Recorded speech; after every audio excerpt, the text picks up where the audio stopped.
at the 67th International Astronautical Congress. Elon Musk is founder, CEO, and lead designer of SpaceX. Elon founded SpaceX in 2002 with the goal of revolutionizing space technology and ultimately enabling humans to become a multiplanetary species, and that the plan is going to lay out for us today. SpaceX has had a number of firsts, including as the first private company to deliver cargo to and from the International Space Station, and the first entity to land an orbital class booster back on land and on run ships out at sea. Please join me in welcoming Elon Musk.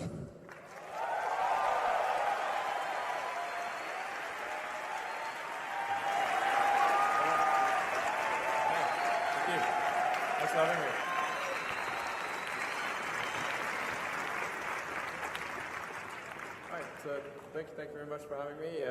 Look forward to talking about the SpaceX Mars architecture, and what I really want to try to achieve here is to make Mars seem possible, make it seem as though it's something that we can do in our lifetimes, and that you can go. And is there really a way that anyone could go if they wanted to? I think that's really the important thing. So, I mean, first of all, why go anywhere? Right. I think there are really two fundamental paths. History is going to bifurcate along two directions. One path is we stay on Earth forever, and then there will be some eventual extinction event. I don't have an immediate doomsday prophecy, but it's eventually, history suggests there will be some doomsday event. The alternative is to become a spacefaring civilization and a multi-planet species, which I hope you would agree that is the right way to go. Yes?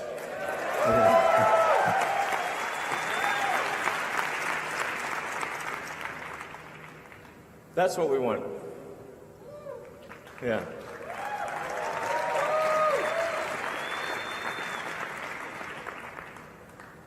So how do we figure out how to take you to Mars? And create a self-sustaining city, a city that is not merely an outpost, but could become a planet in its own right, and thus we could become a truly multi-planet species. Sometimes people wonder, well, what about other places in the solar system? Why Mars? Just to sort of put things into perspective, this is an actual scale of what the solar system looks like.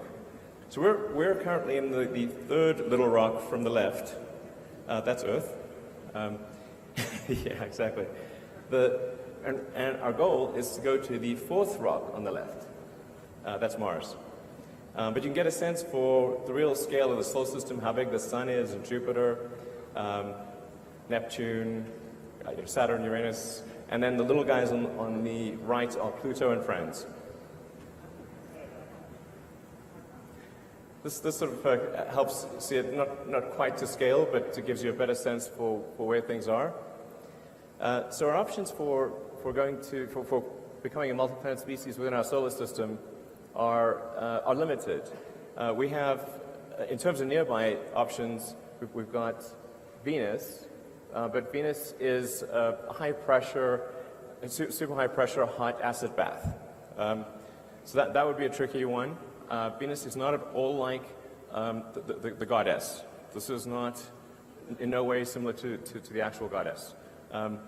So it's really difficult to make things work on Venus. Mercury is also way too close to the Sun.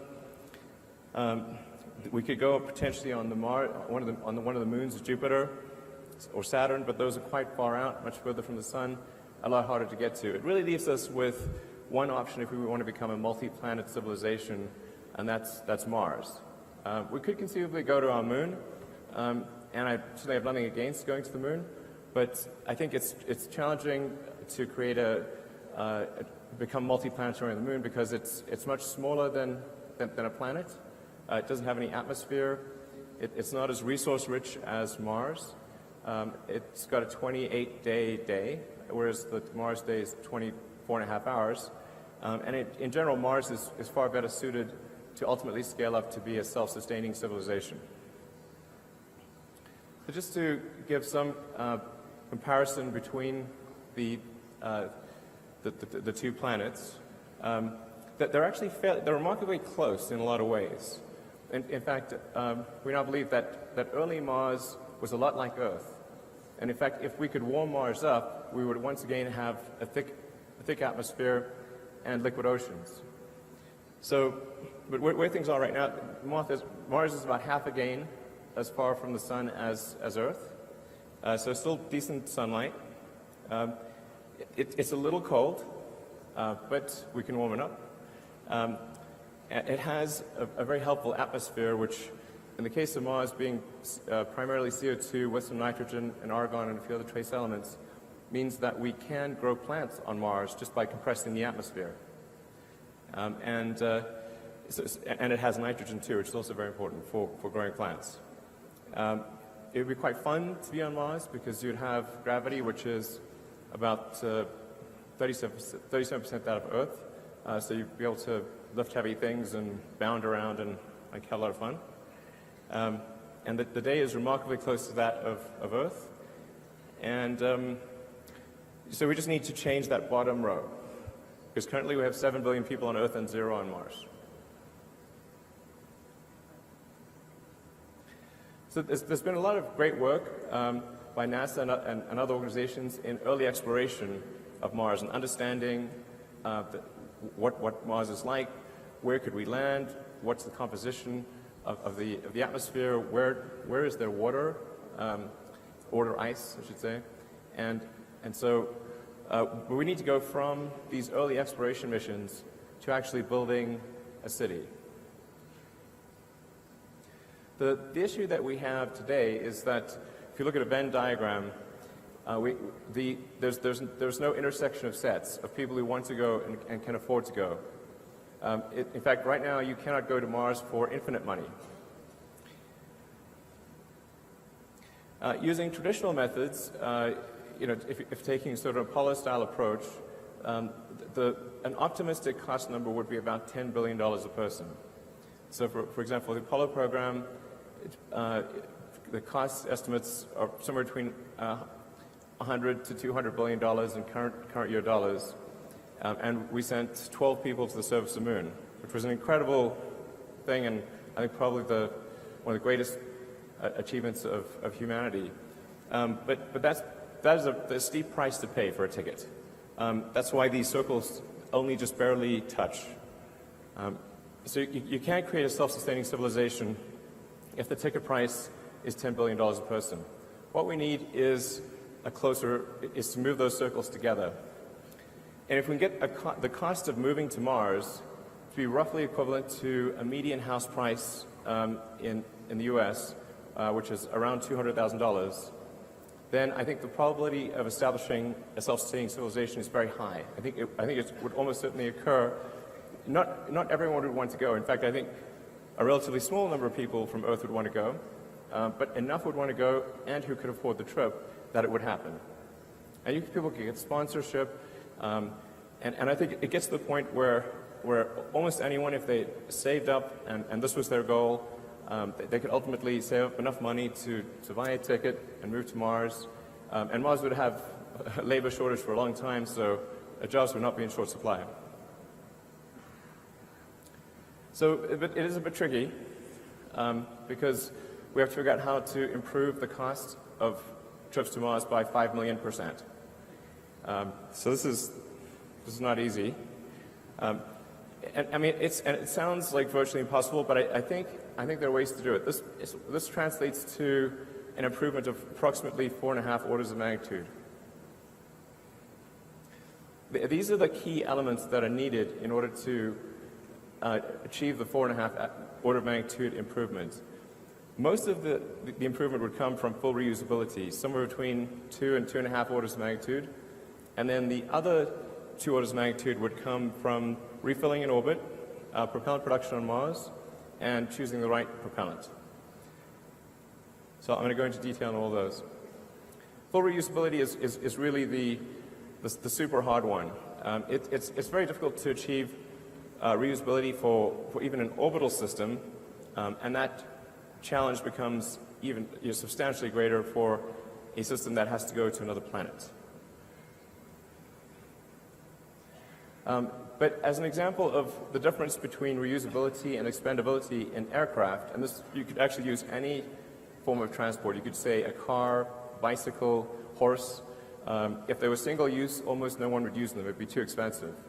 But with frequent flights, you can take something like that, an aircraft that costs $90 million, and if it was single use, you'd have to pay $500,000 per flight. But you can actually buy a ticket on Southwest right now from LA to Vegas for $43, including taxes. So that's a massive improvement. Right there, it's showing a 4 order of magnitude improvement. Now this is harder. The reusability doesn't apply quite as much to Mars because the number of times that you can reuse the spaceship is, the spaceship part of the system is left less often because the Earth-Mars rendezvous only occurs every 26 months. So you get to use the spaceship part roughly every 2 years. Now you get to use the booster and the tanker as frequently as you'd like. And so that's why it really makes a lot of sense to load the spaceship into orbit with essentially tanks dry and have it have really quite big tanks that you then use the booster and tanker to refill while it's in orbit and maximize the payload of the spaceship so that when it goes to Mars, you really have a very large payload capability.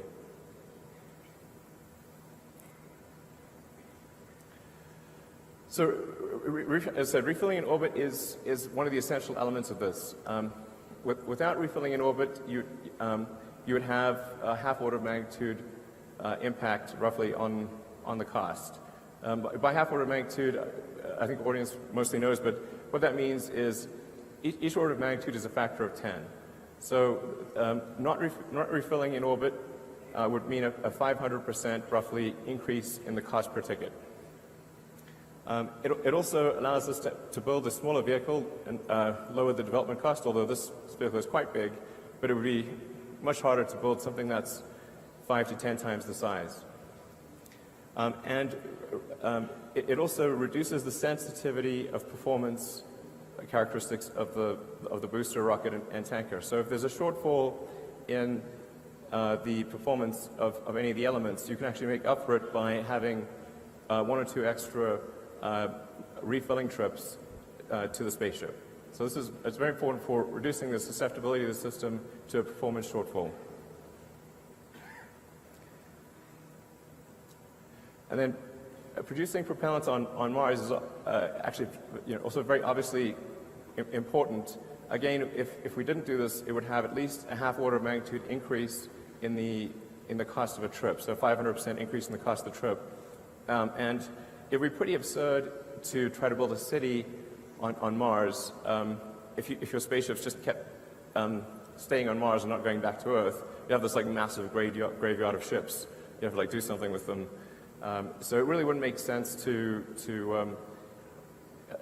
leave your spaceships on Mars. You really want to build a propellant plant on Mars and send the ships back.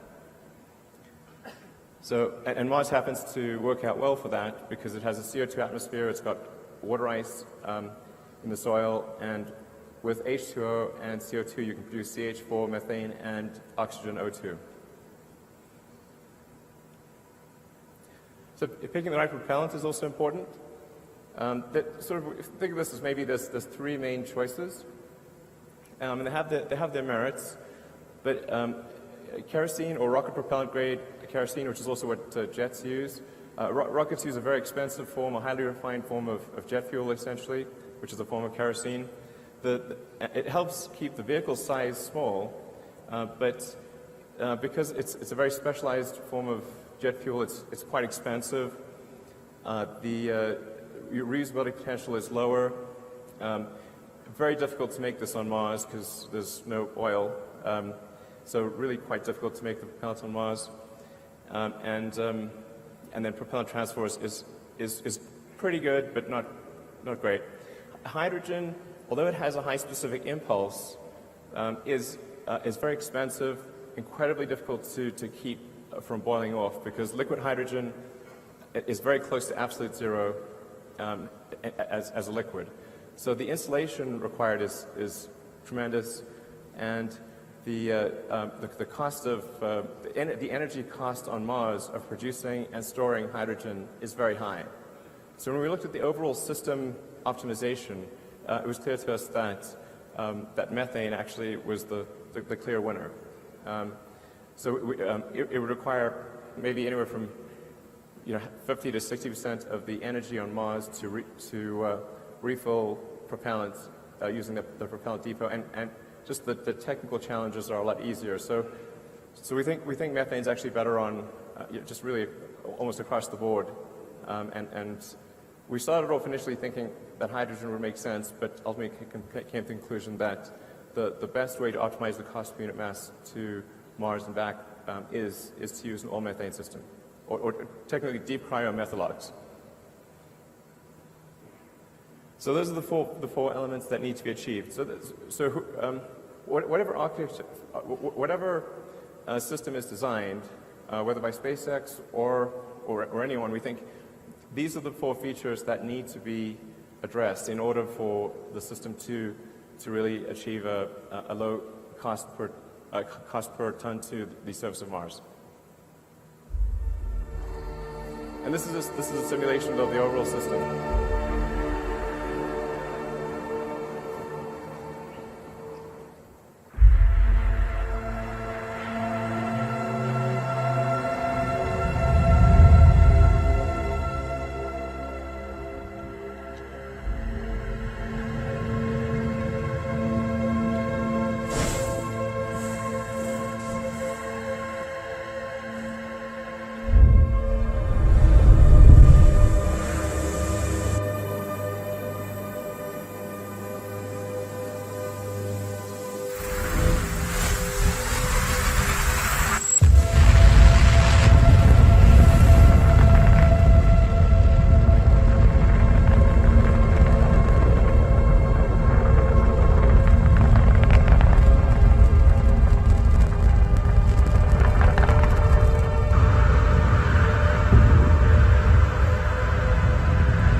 So what you saw there is really quite close to what we will actually build. It will look almost exactly what you saw, like what you saw. So this is not an artist's impression. These the simulation was actually made from the SpaceX engineering CAD models. So this is not, it's not just, well, this is what it might look like. This is what we plan to try to make it look like. So in the video, you got a sense for what the system architecture looks like. The rocket booster and the spaceship take off, loads the spaceship into orbit. The rocket booster then comes back. It comes back quite quickly, within about 20 minutes. And so it can actually launch the tanker version of the spacecraft, which is essentially the same as the spaceship, but filling up the unpressurized and pressurized cargo areas with propellant tanks. So they look almost identical. So this also helps lower the development cost, which obviously will not be small. And then the propellant tanker goes up, and it'll go up multiple times, so anywhere from 3 to 5 times to fill the tanks of the spaceship in orbit. And then once the spaceship the tanks are full, the cargo has been transferred, and we reach the Mars rendezvous timing, which, as mentioned, is roughly every 26 months. That's when the ship would depart. Now, over time, there would be many spaceships. You would ultimately have, I think, upwards of 1,000 or more spaceships waiting in orbit. And so that the Mars colonial fleet would depart en masse. They're kind of like Battlestar Galactica. You've seen that thing. That's a good show. So a bit like that. But it actually makes sense to load the spaceships into orbit because you've got 2 years to do so, and then make frequent use of the booster and the tanker to get really heavy reuse out of those. And then with the spaceship, you get less reuse because you have to say, well, how long is it going to last? Well, maybe 30 years. So that might be 12 to maybe 15 flights of the spaceship at most. So you really want to maximize the cargo of the spaceship and reuse the booster and the tanker a lot. So anyways, the ship goes to Mars, gets replenished, and then returns to Earth. So I'll go into some of the details of the vehicle design and performance. And I'm going to gloss over, I'll only talk a little bit about the technical details in the actual presentation, and then I'll leave the detailed technical questions to the Q&A that follows. This is to give you a sense of size.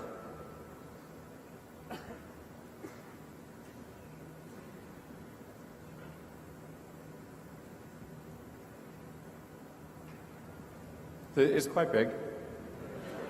And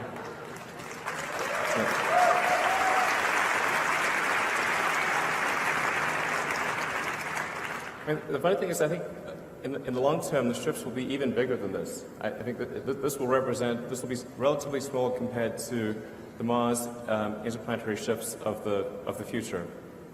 But it kind of needs to be about this size because if in order to fit 100 people or thereabouts in the pressurized section, plus carry the luggage and all of the unpressurized cargo to build propellant plants and build everything from iron foundries to pizza joints to you name it. We need to carry a lot of cargo. So it really needs to be roughly on this order of magnitude. Because if we say like say a minimum threshold for a self-sustaining city on Mars or civilization would be 1 million people. Well, and you can only go every 2 years. If you have 100 people per ship, that's 10,000 trips.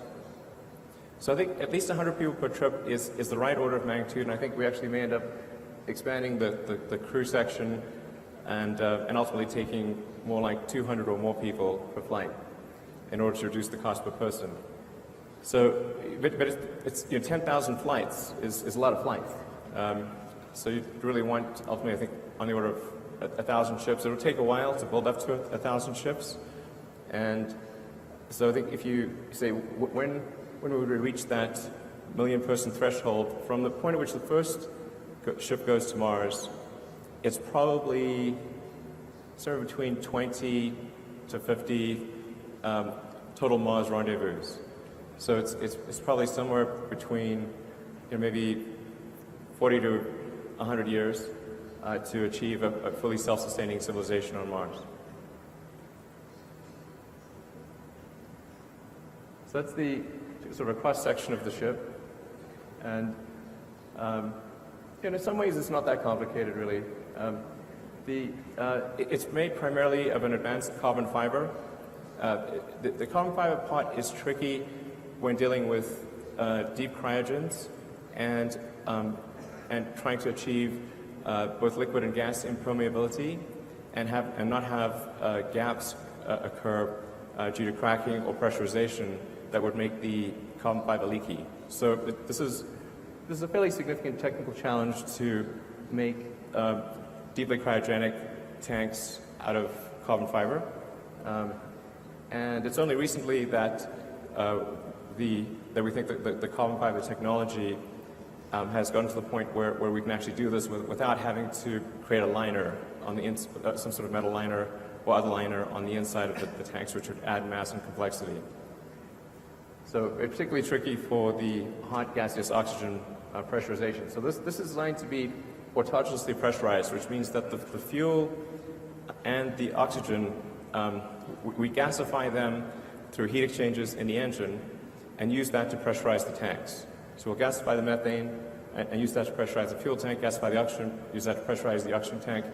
And this is a much simpler system than what we have with Falcon 9, where we use helium for pressurization and we use nitrogen for gas thrusters.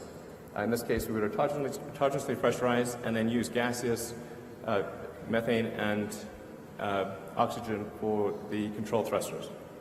So really, you only need 2 ingredients for this, as opposed to 4 in the case of Falcon 9, and actually 5 if you consider the ignition liquid.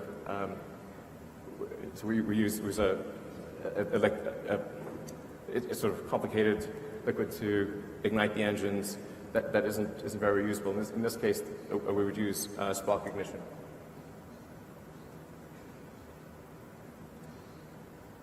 So this gives you a sense of vehicles by performance, sort of current and historic. I don't know if you can actually read that, but in expendable mode, the vehicle purchase that we're proposing would do about 550 tons and about 300 tons in reusable mode. That compares to Saturn's V max capability of 135 tons. But I think this really gives a better sense for things.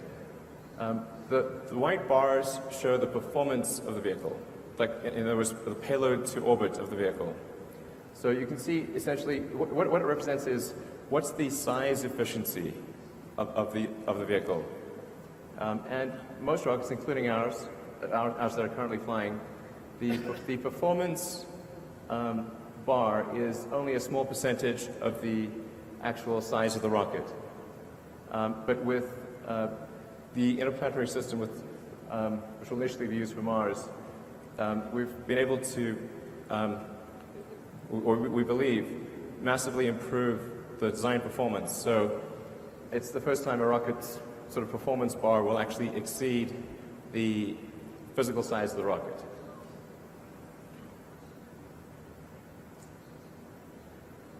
This gives you a more direct sort of comparison. This is the thrust level is quite enormous. We're talking about a liftoff thrust of 13,000 tons. So it'll be quite tectonic when it takes off. But it does fit on Pad 39A, which NASA's been kind enough to allow us to use, where because they somewhat oversized the pad in doing Saturn V, and as a result, we can actually do a much larger vehicle on that same launch pad. And then in the future, we expect to add additional launch locations, probably adding one on the south coast of Texas. But this gives you a sense of the relative capability, if you can read those. But yeah, these vehicles have very different purposes. The This is really intended to carry huge numbers of people, ultimately millions of tons of cargo to Mars. So you really need something quite large in order to do that. So talk about some of the key elements of the interplanetary spaceship and rocket booster. We decided to start off the development with what we think are probably the two most difficult elements of the design. One is the Raptor engine, this is going to be the highest chamber pressure engine of any kind ever built, and probably the highest thrust to weight. It's a full flow staged combustion engine, which maximizes the theoretical momentum that you can get out of a given source fuel and oxidizer. We subcool the oxygen and methane to densify it. So compared to when propellants are normally used, they're used close to their boiling point in most rockets. In our case, we actually load the propellants close to their freezing point, and that can result in a density improvement of up to around 10 to 12%, which makes an enormous difference in the actual results of the rocket. It also makes it gets rid of any cavitation risk for the turbopumps, and it makes it easier to feed a high-pressure turbopump if you have very cold propellant.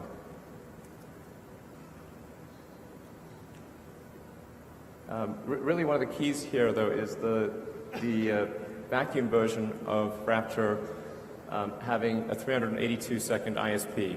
This is really quite critical to the whole Mars mission, and we're confident we can get to that number, or at least within a few seconds of that number, ultimately maybe exceeding it slightly.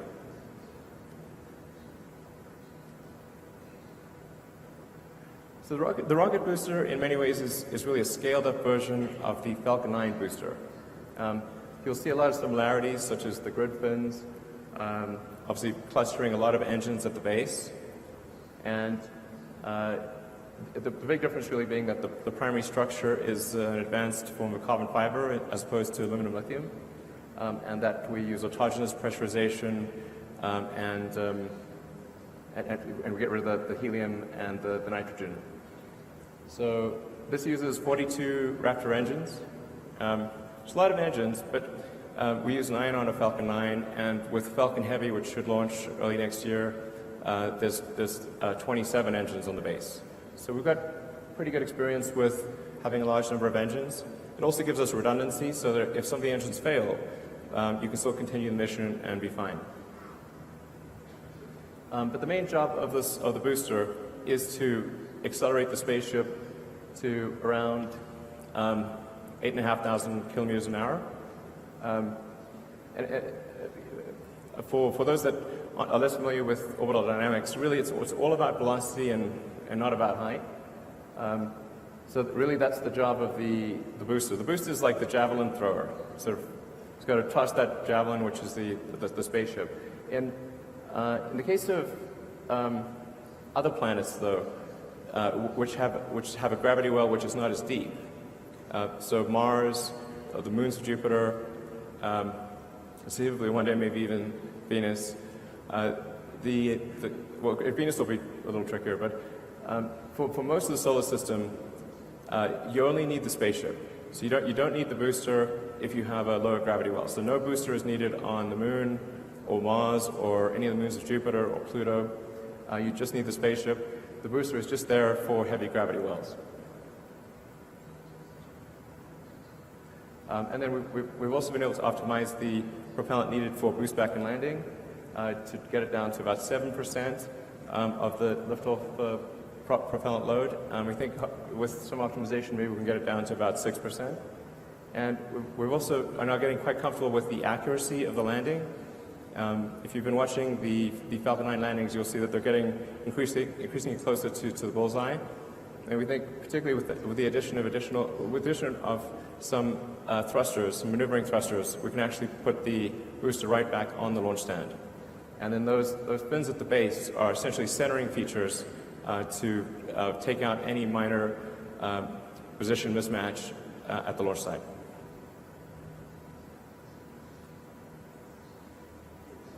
So it looks like at the base. So we think we only need to gimbal or steer the center cluster of engines. So there's 7 engines in the center cluster. Those would be the ones that move for steering the rocket, and the other ones would be fixed in position, which gives us the best concentration of we can max out the number of engines because we don't have to leave any room for gimbaling or moving the engines. And like I said, this is all designed so that you could actually lose multiple engines even at liftoff or anywhere in flight and continue the mission safely.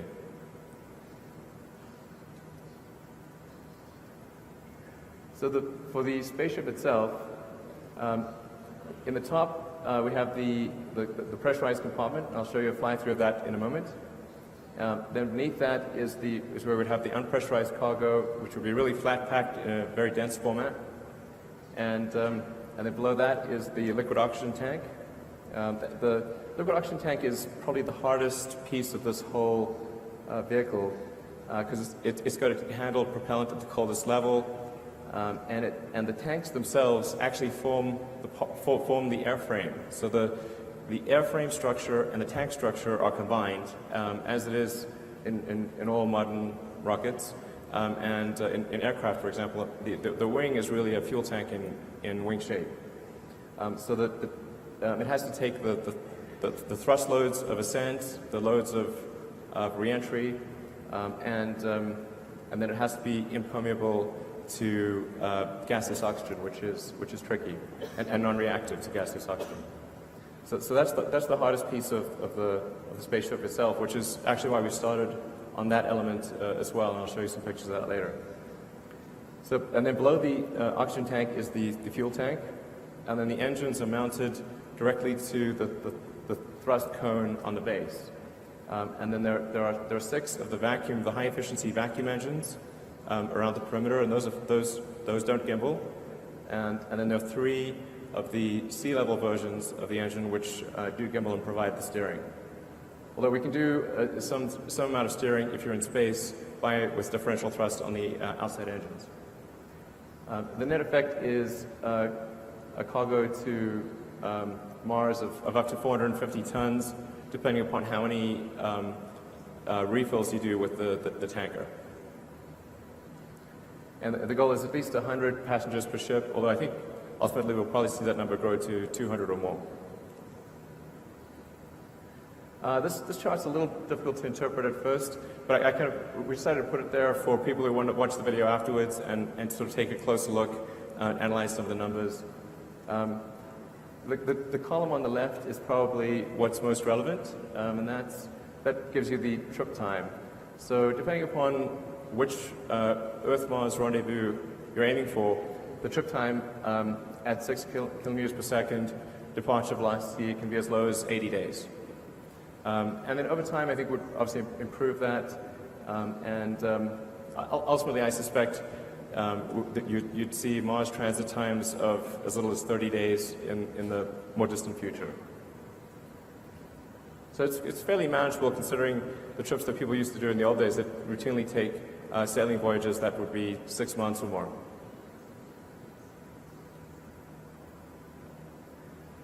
So on arrival, the heat shield technology is extremely important. We've been refining the heat shield technology using our Dragon spacecraft, and we're now on version 3 of Pica, which is phenolic impregnated carbon ablator, and it's getting more and more robust with each new version, with less ablation, more resistance, less need for refurbishment. The heat shield is basically a giant brake pad. So it's like how good can you make that brake pad against extreme reentry conditions and minimize the cost of refurbishment and make it so that you could have many flights with no refurbishment at all.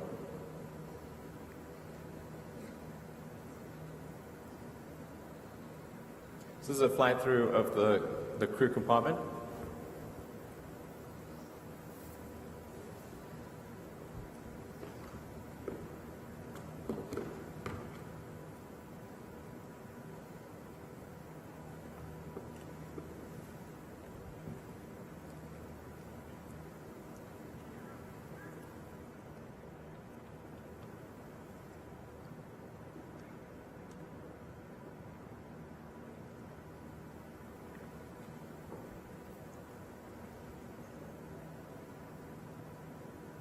want to give you a sense of what it would feel like to actually be in the spaceship. I mean, in order to make it appealing and increase that portion of the Venn diagram where people actually want to go, it's got to be really fun and exciting, and it can't feel cramped or boring. So the crew compartment or the occupant compartment is set up so that you can do zero-G games, you can float around.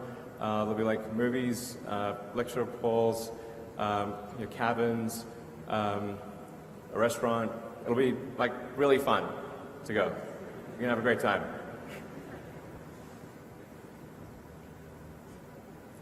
So we've got the propellant plant on Mars. Again, this is one of those slides that I won't go into in detail here, but people can think about offline. The key point being that the ingredients are there on Mars to create a propellant plant with relative ease. Because the atmosphere is primarily CO2, and there's water ice almost everywhere, you've got the CO2 plus H2O to make methane CH4 and oxygen O2 using the Sabatier reaction. The trickiest thing really is the energy source, which we think we can do with a large field of solar panels.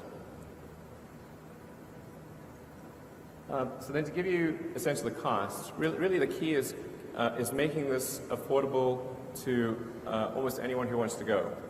And we think based on this architecture, assuming optimization over time, like the very first flights would be fairly expensive, but the architecture allows for a cost per ticket of less than $200,000, maybe as little as $100,000 over time, depending upon how much mass a person takes. So we're right now estimating about $140,000 per ton to the surface of Mars. So if a person plus the luggage is less than that, taking into account food consumption and life support, then we think that the cost of moving to Mars ultimately could drop below $100,000.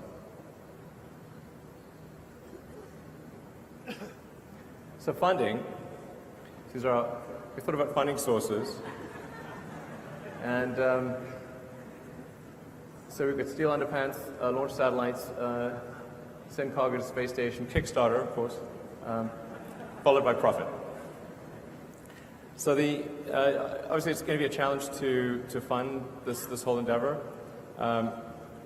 We do expect to generate pretty decent net cash flow from launching lots of satellites and servicing the space station from NASA, transferring cargo to and from the space station, and then I know that there's a lot of people in the private sector who are interested in helping fund a base on Mars, and then perhaps there will be interest on the government sector side to also do that.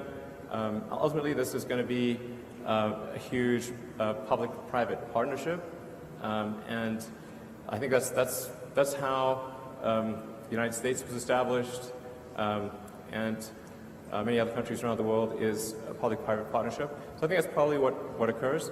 And right now we're just trying to make as much progress as we can with the resources that we have available, and just sort of keep moving the ball forward, and hopefully I think as we show that this is possible, that this dream is real, not just a dream, it's something that can be made real, I think the support will snowball over time. And I should say also the main reason I'm personally accumulating assets is in order to fund this. So I really don't have any other motivation for personally accumulating assets except to be able to make the biggest contribution I can to making life multiplanetary.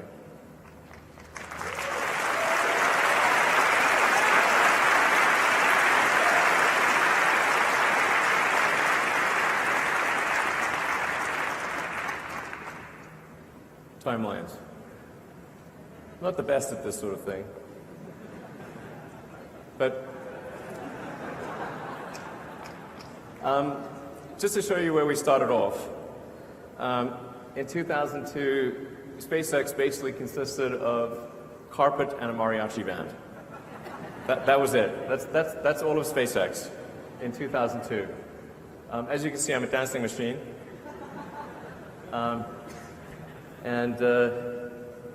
Yeah, I believe in kicking off celebratory events with mariachi bands. I really like mariachi bands. But that was what we started off with in 2002. And really, I mean, I thought we had maybe a 10% chance of doing anything, of even getting a rocket to orbit, let alone getting beyond that and taking Mars seriously. But I came to the conclusion that if there wasn't some new entrant into the space arena with a strong ideological motivation, then it didn't seem like we were on a trajectory to ever be a spacefaring civilization and be out there among the stars.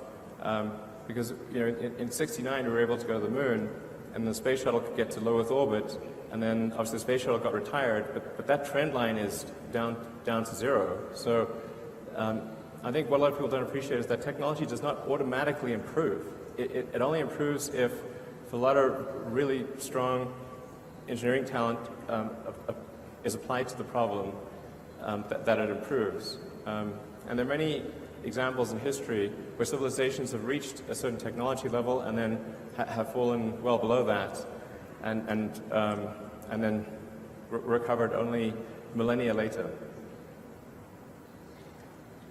So we go from 2002, where we're clueless, and developed with Falcon 1 the smallest useful orbital rocket that we could think of, which would deliver half a ton to orbit. And then 4 years later, we developed and built the first vehicle. So we developed the main engine, the upper stage engine, the airframes, the fairing, and the launch system, and had our first attempt at launch in 2006, which failed. So that lasted about 60 seconds, unfortunately.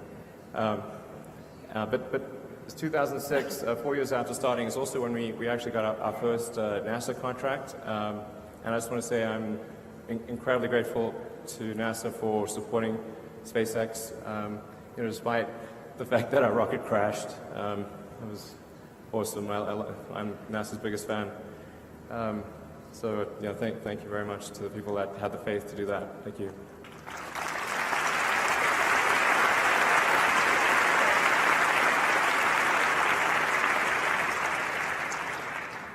So then, 2006, followed by a lot of grief, and then finally the fourth launch of Falcon 1 worked in 2008, and we were really down to our last pennies. In fact, I only thought I had enough money for 3 launches, and the first 3 bloody failed, and we were able to scrape together enough to just barely make it and do a fourth launch, and thank goodness that fourth launch succeeded in 2008. That was a lot of pain.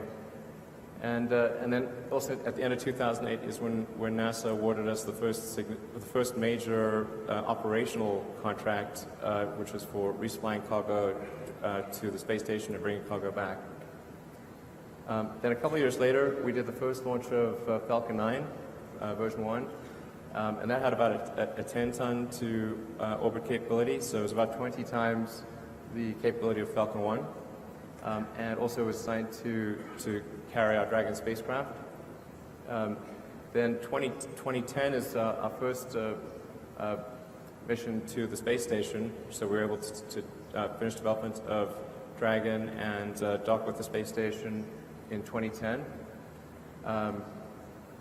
2010 is expendable Dragon. 2012 is when we delivered and returned cargo from the space station. 2013 is when we first started doing vertical takeoff and landing tests. And then 2014 is when we were able to have the first orbital booster do a soft landing in the ocean. The landing was soft, it fell over and exploded, but landing for 7 seconds, it was good. And we also improved the capability of the vehicle from 10 tons to about 13 tons to LEO. And then 2015, last year, in December, that was definitely one of the best moments of my life when the rocket booster came back and landed at Cape Canaveral. So that was really, yeah.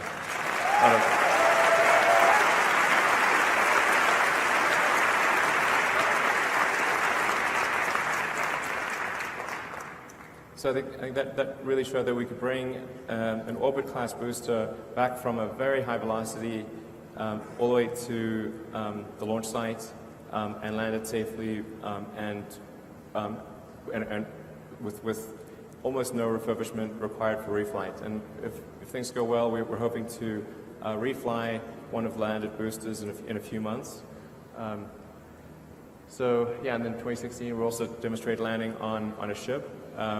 The landing on the ship is important for the very high velocity geosynchronous missions, and that's important for usability of Falcon 9 because roughly a quarter of our missions are sort of servicing the space station, and then there's a few other low Earth orbit missions, but most of our missions, probably 60% of our missions are commercial geo missions. So we've got to do these high-velocity missions that really need to land on a ship out to sea. They don't have enough propellants on board to boost back to the launch site. So looking into the future, next steps. We were kind of intentionally a bit fuzzy about this timeline, but we're going to try to make as much progress as we can. Obviously, it's with a very constrained budget, but we're going to try to make as much progress as we can on the elements of the interplanetary transport booster and spaceship, and hopefully we'll be able to complete the first development spaceship in maybe about 4 years, and start doing suborbital flights with that. In fact, it actually has enough capability that you could maybe even go to orbit if you limit the amount of cargo with the spaceship. Well, you just have to really strip it down. But in tanker form, it can definitely get to orbit. Can't get back. We can get to orbit. It actually starts thinking like maybe there is some market for really fast transport of stuff around the world, provided we can land somewhere where noise is not a super big deal. The rockets are very noisy.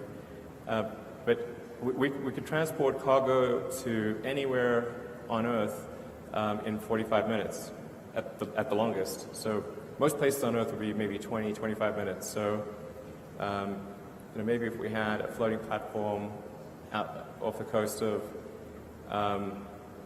say off the coast of New York, say 20, 30 miles out, you could go from, New York to Tokyo in, 25 minutes. Cross the Atlantic in 10 minutes. Really, most of your time would be getting to the ship.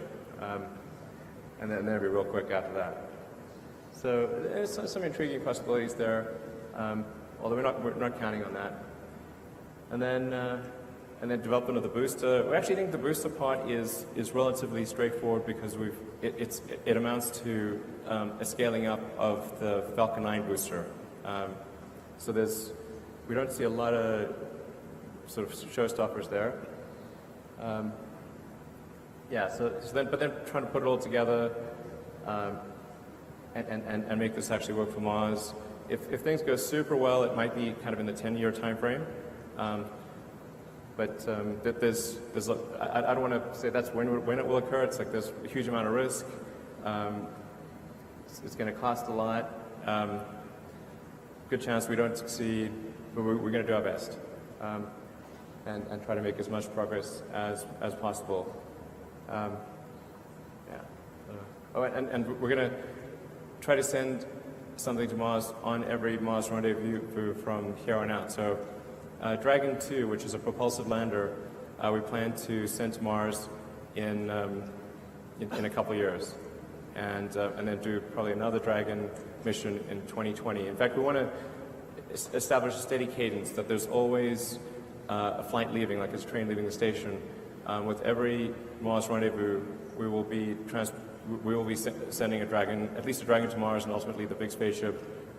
So if there are people that are interested in putting payloads on Dragon, you can count on a ship that's going to transport something on the order of at least 2 or 3 tons of useful payload to the surface of Mars.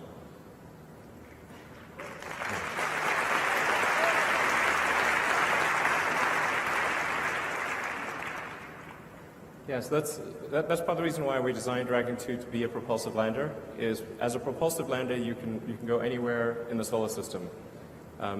So you could go to the moon, you could go to, well, anywhere really. Whereas if something relies on parachutes or wings, then you can pretty much only, well, if it's wings, you can pretty much only land on Earth because you need a runway, and most places don't have a runway. And then any place that doesn't have a dense atmosphere, you can't use parachutes. So, but propulsive works anywhere. So Dragon should be capable of landing on any solid or liquid surface in the solar system.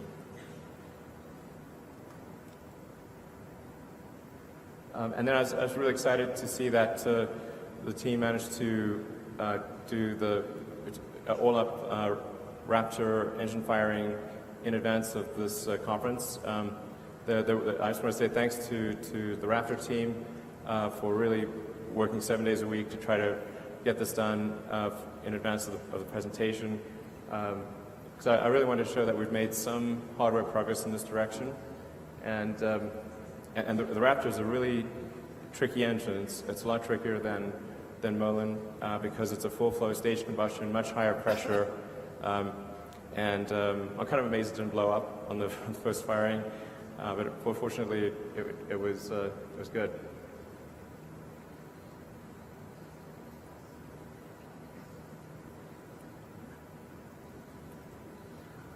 It's kind of interesting to see the Mach diamonds forming. Yeah.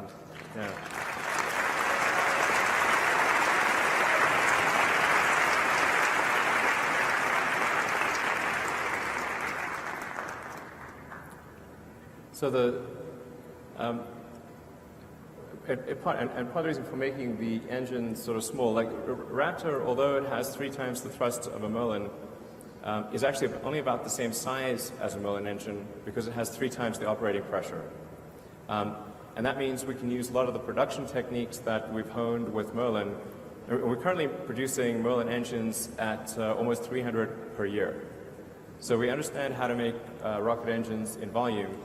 So even though the Mars vehicle uses 42 on the base and 9 on the upper stage, so we're 51 engines to make.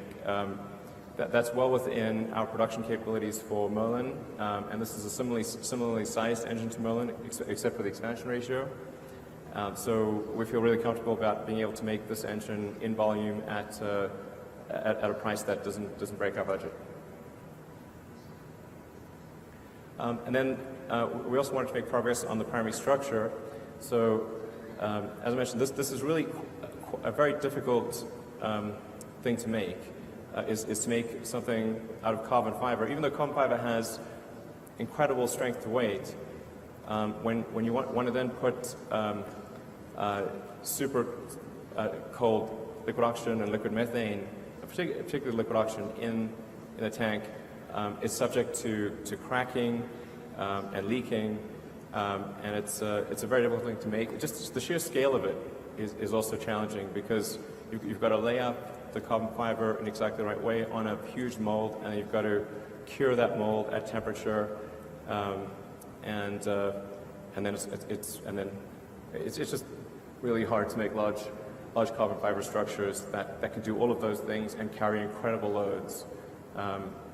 So that's the other thing we wanted to focus on was the Raptor, and then building the first development tank for the Mars spaceship.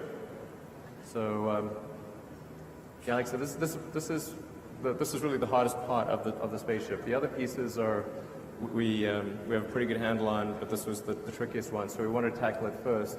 You get a size for how big the tank is. It's really quite big. Also, big congratulations to the team that worked on that. They also were working 7 days a week to try to get this done in advance of the IAC. So that we managed to build the first tank, and the initial tests with cryogenic propellant actually look quite positive. We have not seen any leaks or major issues.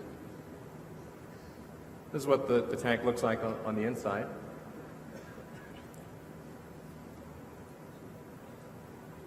So you can get a real sense for just how big this tank is. It's actually completely smooth on the inside, but the way that the carbon fiber plies lay up and reflect the light makes it look faceted. So then what about beyond Mars? So as we thought about the system, and the reason we call it a system, because generally I don't like calling things systems because everything's a system, including your dog, is that it's actually more than a vehicle. There's obviously the rocket booster, the spaceship, the tanker, and the propellant plant, the in situ propellant production. If you have all of those four elements, you can actually go anywhere in the solar system by planet hopping or moon hopping. So by establishing a propellant depot in the asteroid belt or on one of the moons of Jupiter, you can make flights from Mars to Jupiter no problem. In fact, even without a propellant depot at Mars, you can do a flyby of Jupiter without a propellant depot. But by establishing a propellant depot, let's say Enceladus or Europa or any of there's a few options, and then doing another one on Titan, Saturn's moon, and then perhaps another one further out on Pluto or elsewhere in the solar system. This system really gives you freedom to go anywhere you want in the greater solar system. So you can actually travel out to the Kuiper Belt, to the Oort cloud. I wouldn't recommend this for interstellar journeys, but this basic system, provided we have filling stations along the way, means full access to the entire greater solar system.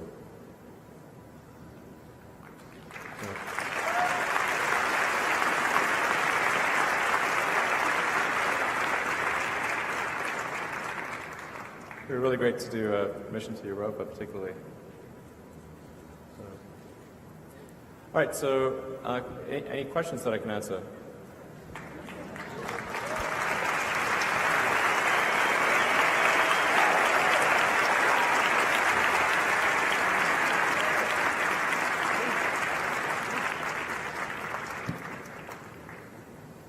Hello.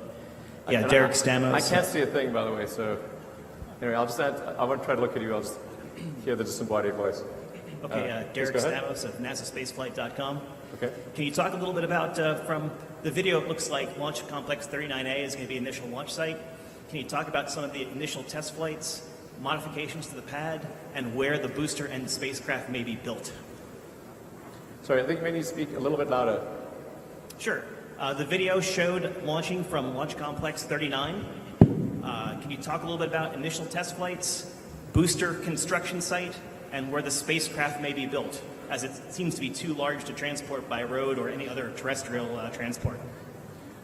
Yeah, so we are expecting to do the initial flights from 39A. So we're planning to set up 39A such that it can launch either Falcon Heavy or the interplanetary system.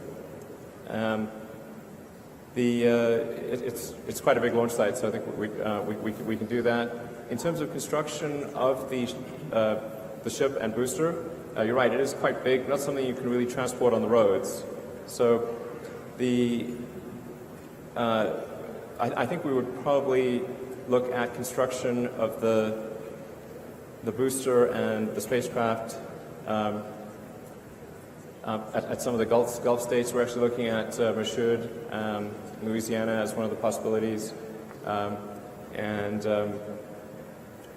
I think we would end up constructing the booster and spacecraft in probably multiple states, and then perhaps doing final assembly at the launch site. Thank you. Right here. Hi, Elon. Right here in front of you. I'll jump. Okay, great. It's very nice to meet you. My name is Aldo. And 3 weeks ago, I was at Burning Man in the Nevada desert. Great. And it felt like I was in Mars. It was a dusty storm, and it was really cold at night, and there was no water. But there was one problem at Burning Man. With a population of only 75,000, there was a lot of shit. And there was no water to take it into the rivers, which is kind of what we do today in our current sanitation system. So I was like, is this what Mars is going to be like? Just a dusty, waterless shitstorm? So I was like, hey, Elon, are you working on a sustainable sanitation? Are we going to have a toilet in Mars that doesn't use water? Today on Earth, there's 3 billion people that don't have a toilet. Guys, I actually have to say, we have to keep no essays, only questions. All right, so are you working on a toilet for Mars? Yeah. I think Mars actually has a huge amount of water and water ice, so I don't think we'll really suffer a water shortage on Mars. The main thing about Mars is actually going to be energy. If you have energy, there's plenty of water because there's massive amounts of ice. So it's really just about getting huge numbers of solar panels out there and potentially doing geothermal energy. And ultimately, I think assuming the public is receptive, there might be nuclear. I think certainly if you build nuclear on Mars, as to whether you transport nuclear to Mars would be kind of up to the public to decide. All right, next question. I'm George Lordos from MIT SDM and MIT GSLI. Elon, the first humans on Mars will be in the history books, as we all know. Who should these men and women be? Maybe children too. Who should these people be carrying the light of humanity to Mars for all of us? Thank you. Well, I think the first journeys to Mars are going to be really very dangerous. The risk of fatality will be high. There's just no way around it. So I would not suggest sending children, or it would be basically, are you prepared to die? Then, if that's okay, then you're a candidate for going.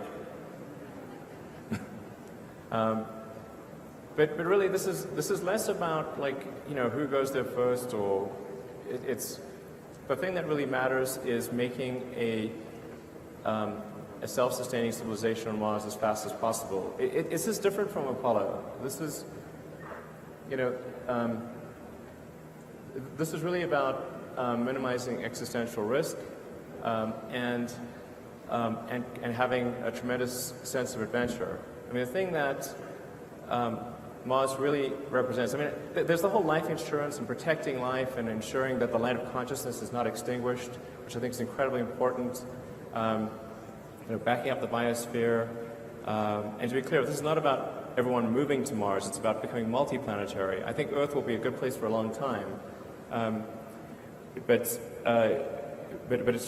the probable lifespan of human civilization will be much greater if we're a multi-planet species.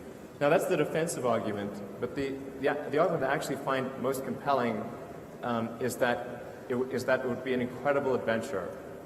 I think it would be the most inspiring thing that I could possibly imagine. And life needs to be more than just solving problems every day. You need to wake up and be excited about the future and be inspired and want to live.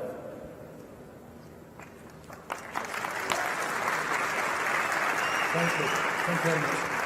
Hey, Elon, Dick Rocket, New Space Global, you're the best. Everybody get up for Elon, please. This guy inspires the shit out of us. Come on. I've got a gift for you. It's a comic book called The Future of Fusion. It's about the first man on Mars. Okay. Looks like you. I can't get past El Chapo's militia, though. So I don't know, should I just throw this onto the stage? Sorry? My question is, can I give you this gift? Sure, if you yeah. It's The Future of Fusion. Thank you, sir. All right, thank you.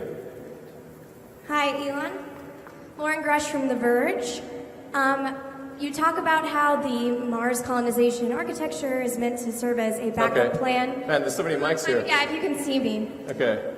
The Mars architecture is supposed to serve as a backup plan for humanity, but you didn't touch much on how you will keep humans safe on the way over there from either deep space radiation or how they will live on the planet. Can you give us some insight into the life support systems, habitats, stuff like that?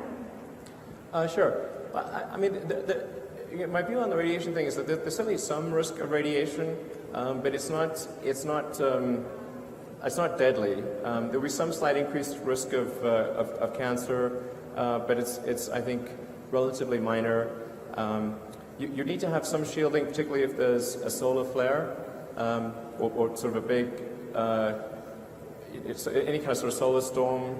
We'd want to basically point the rocket at the sun and maximize your shielding effect. Point the rear of the rocket at the sun so you maximize your shielding effect and have the passengers cluster around a column of water. But I think the radiation risk there is relatively small. Once you're on Mars, obviously you cut your radiation in half just because you've got the planet shielding you, and then there's at least some atmosphere. And I think then what you could construct over time is an artificial magnetic field to deflect high-energy particles. So I actually think the radiation thing is it's often brought up, but I think it's not too big of a deal. And then there's what happens once people are there. I mean, the goal of SpaceX is really to build the transport system. It's like building the Union Pacific Railroad, and once that transport system is built, then there's a tremendous opportunity for anyone who wants to go to Mars and create something new or build the foundations of a new planet. So it's like who wants to sort of be, among the founding members of a new planet, and like I said, build everything from iron refineries to the first pizza joint. We'll want them all. And then things on Mars that people can't even imagine today that might be unique or would be unique to Mars. But that's really where a tremendous amount of entrepreneurship and talent would flourish. Just as happened in California when the Union Pacific Railroad was completed. And when they were building the Union Pacific, a lot of people said, well, that's a super dumb idea because there's hardly anybody who lives in California. But now, today we've got sort of at least the U.S. epicenter of technology development and entertainment, and it's the biggest state in the nation. So, but you need that transport link. If you can't get there, none of those opportunities exist. So our goal is just to make sure you can get there. Thank you. Okay. Hi, Elon. My name is Anastasia. How far back? All the way? I would like to ask you the following thing. I'm Russian, and a lot of people here are from many different countries. You're going interplanetary, but you're not going international. When are you going to hire people from other countries than the US? Sure.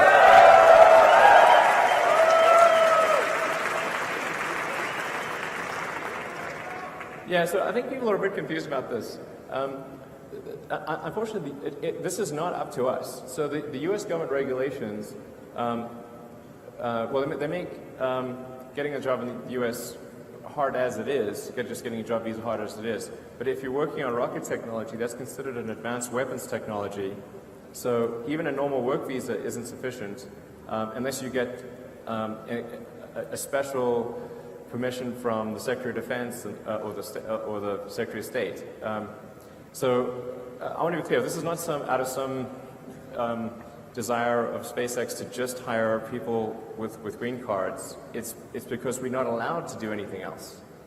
And I think this is not a wise thing this is not a wise policy for the U.S. because there's so many talented people all around the world that we would love to have work at our company, but unless they can somehow get a green card, we can't. We're legally prevented from hiring anyone. But for example, this is not the case at Tesla. Tesla, we're about a quarter of our engineering team is from outside the U.S. and maybe even 30%, because we don't have the ITAR restriction. So I really wish we could do more. It's just our hands are tied. Thank you. Cool. Hey, Elon. So can't wait for the SpaceX Improbability Drive. Looking forward to that. But you often talk about wanting to inspire the masses and kind of push technology forward for conquest. And I'm developing a series with Funny or Die, which is like the top online comedy site found by Will Ferrell. And it's about Quick questions, not essays. Yeah, quick question. So it's about you sending someone to Mars, but kind of like that first monkey that got shot into space. They're never coming back. It's going to be a one-way trip. So Not necessarily. Well, maybe. So you mathematically determine the world's most expendable human being to make the journey, and that's Michael Cera. So wanted to see if this is like a project that you might have any interest in supporting. Funny or Die just drove 31 million views to a like Hillary Clinton, Zach Galifianakis video a few days ago. Want to see if you might be able to talk about it after. I think it's pretty important to give people the option of returning. Like the number of people who would be willing to move to Mars is much greater if they know that they have the option of returning, even if they never actually return. I mean, most of the people that went to the original English colonies in North America, they never returned to Europe even once. But some did, and just knowing that if you don't like it there, that you can come back, I think makes a big difference in people's willingness to go there in the first place. And in any case, we need the spaceship back, so it's coming. You can jump on board or not. It's cool. You get a free return trip if you want. So. Hi, Elon. Cameron Ashgard here from the Outer Space Education Alliance.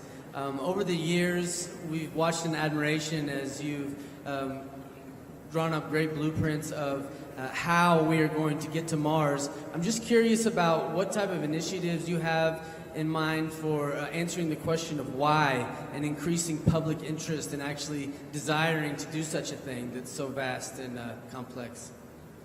No, exactly. That's why I started off the talk by saying what really matters is the intersection of sets of people that want to go and can afford to go. So that anything that can be done to increase the desire of people to go, I think is a good thing. And there's been a lot of Mars shows, Mars movies, and there's some TV shows that I know that are getting written, and you really want to create the dream of Mars in people's minds and have it be like, it's the new frontier, and make it as exciting and fun and desirable as possible. So I think this is where the entertainment industry can play a huge role in just imagine, putting that dream in people's heads, showing them what it can be like, and I think this is really something that appeals to anybody with an exploratory spirit. If you're an explorer, if you want to be on the frontier and push the envelope, and be where things are super exciting, even if it's dangerous, that's really who we're appealing to here. But I think anything that anyone here could do in that direction would be great. Getting people excited about going, getting the public behind this. And the truth is, like right now on Earth, you can basically go anywhere in 24 hours. I mean, anywhere. You can fly over the Antarctic pole and parachute out 24 hours from now if you want. You can get parachuted to the top of Mount Everest from the right plane, and you can go to the bottom of the ocean. Earth, from a physical standpoint, you can go anywhere. So there is no real physical frontier on Earth anymore, but space is that frontier. And so I think it's going to appeal to anyone with that exploratory spirit. Thank you very much. Hey, hello, I'm Laura, back here. Elon. Man, it's really hard to figure out where the disembodied voice is coming from. I wanted to ask you, for some normal people like me, what would it take physically? Do you need some requirements or something to get to Mars? Sorry, I can't hear you. Yeah, if normal people want to travel to Mars, do we need some specific requirements, or do normal people can go there? No, I mean, we're trying to make it such that anyone can go. But do we need a lot of training or something special? Nope, maybe a few days of training. Yeah. Also, I mean, also, train more if you want. I wanted to ask you, in behalf of all the ladies, can I go upstairs and give you a kiss, a good luck kiss?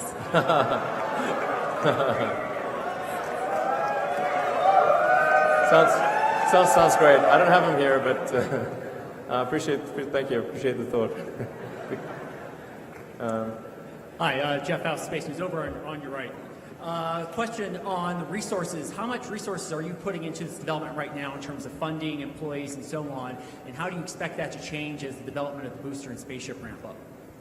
Well, right now the resources that are being put into the interplanetary transport system are pretty low. I mean, certainly well under 5% of the company. And maybe we're spending a few tens of millions of dollars on it right now. So it's relatively small. But then as we finish development of the sort of the final version of Falcon 9, which should be sometime next year, and Dragon 2, and get the reusability of the boost stage and reusability of Dragon 2 sorted out, then we'll gradually apply more and more resources to the interplanetary system. And so hopefully over time we'll be able to have most of our engineering team, well, we will, perhaps within a year and a half to 2 years, we should have most of SpaceX engineering working on the interplanetary system, and hopefully be able to spend maybe more on the order of a couple $100 million a year, maybe $300 million a year on the system. Still not a lot relative to the overall thing. And in order to make this whole thing work and work reliably before it starts generating maybe some kind of positive cash flow it's probably an investment on the order of $10 billion. So it's, a lot of money to get there. Hi, Elon. My name is Zach. I'm a space enthusiast and a local idiot for Rooster Teeth. And I was just wondering, can you talk a little bit about the future of humans in space? And are you going to go to Mars? Because I would hate to put in all this work and then not go. Yeah, I would definitely like to go to orbit and maybe visit the space station, and then ultimately go to Mars. I've got to make sure that if something goes wrong in the flight and I die, then that there's a good succession plan, and that the mission of the company continues, and that it doesn't somehow get taken over by investors who just want to, maximize the profit of the company and not go to Mars. That would be my biggest fear in that situation. Thank you so much. Hi, Mr. Musk. This is Nancy Wolfson with Outer Space Education Alliance. And I know you've been talking about getting to Mars. Can you see me here? I can, yes. Okay. I can see your arms. Okay. Hey. Right here. Okay, so, and I know we need to get first to Mars, but I have a question. In the back of your head, have you been thinking about interstellar travel? Interstellar, yes. I think if we were to do interstellar travel, the best way to do it would be with kind of an antimatter drive. That would give you the best, obviously, mass efficiency. It's difficult to beat antimatter.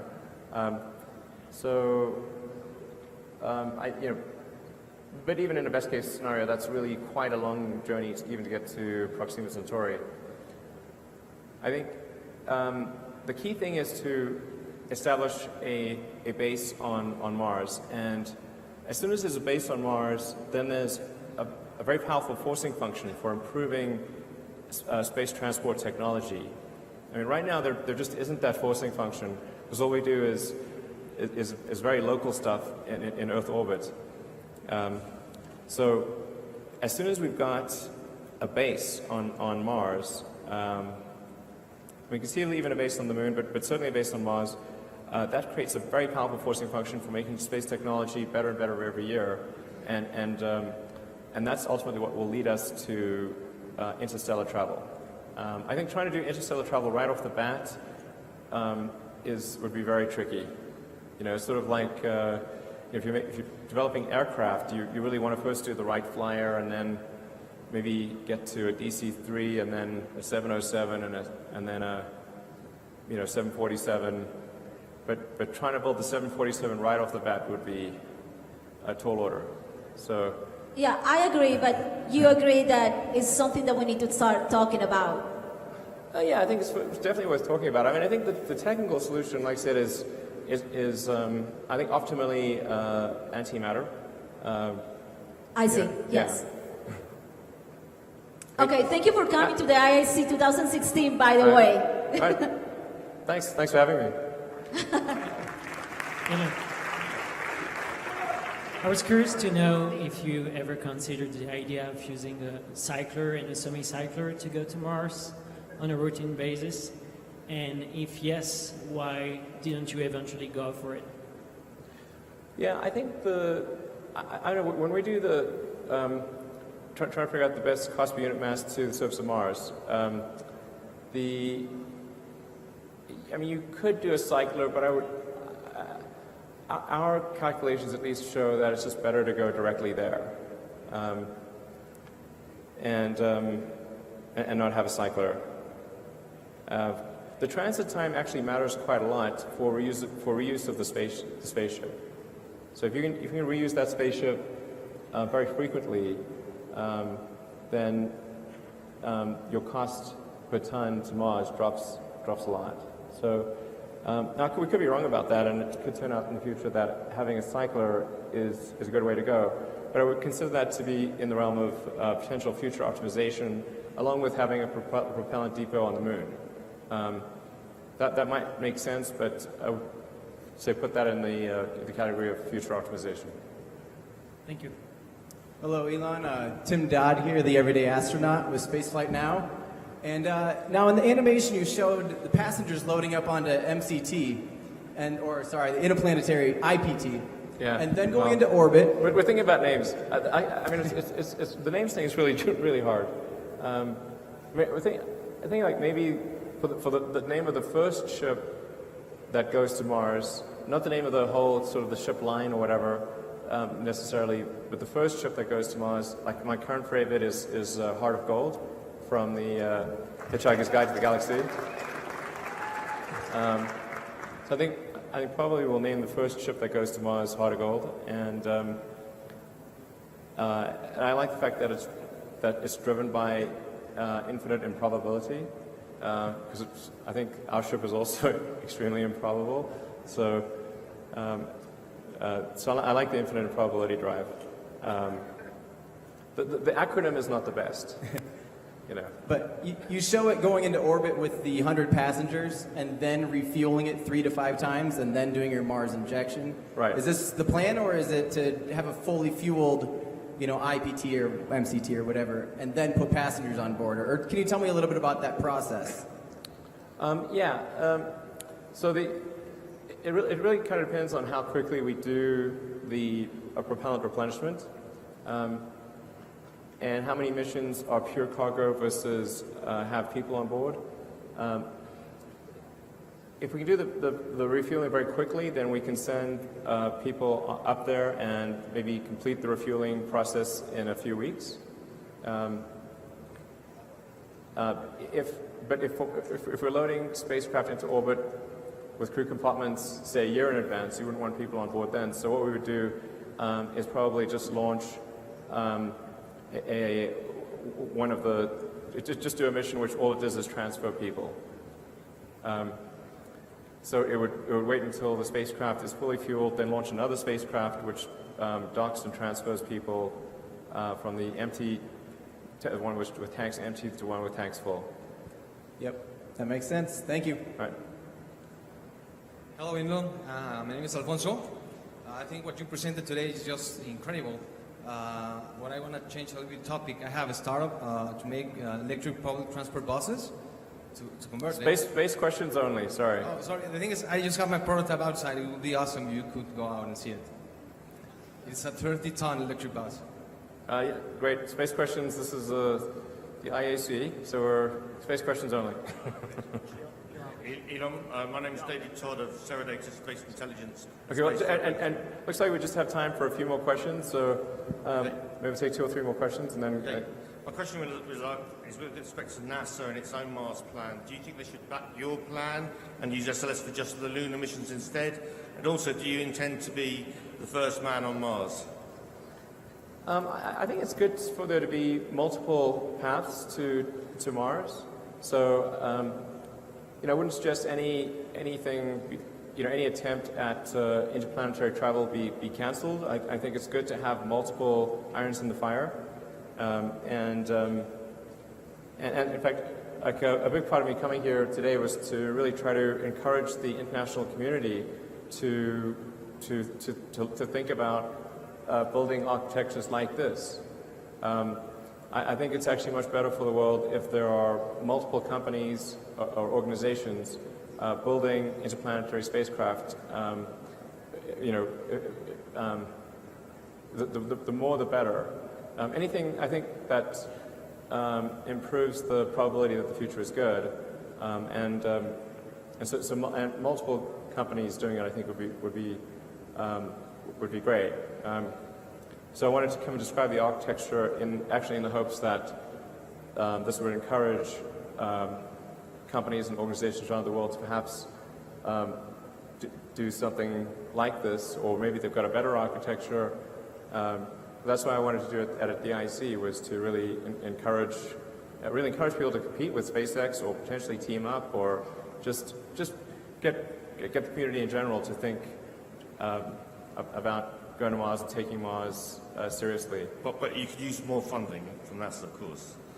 So, sorry, I can't hear you. You could use some more funding from NASA. And also, will you be the first man on Mars?